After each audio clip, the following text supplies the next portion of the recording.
Bago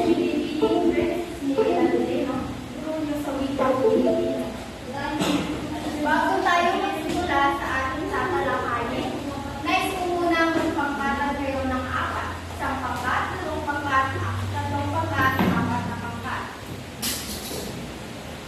Magpapaunahan kayo sa pagsagot ng gusto at kung sino mauna. At ang tamang sagot ay 5 puntos.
Ang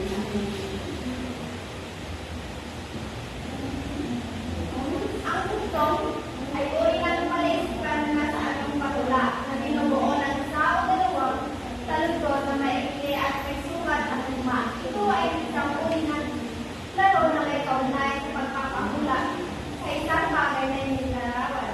Halimbawa na kung kailan mo pinatay sa humaba ang buhay, ang sagot niyan ay kanila. Magpipili ako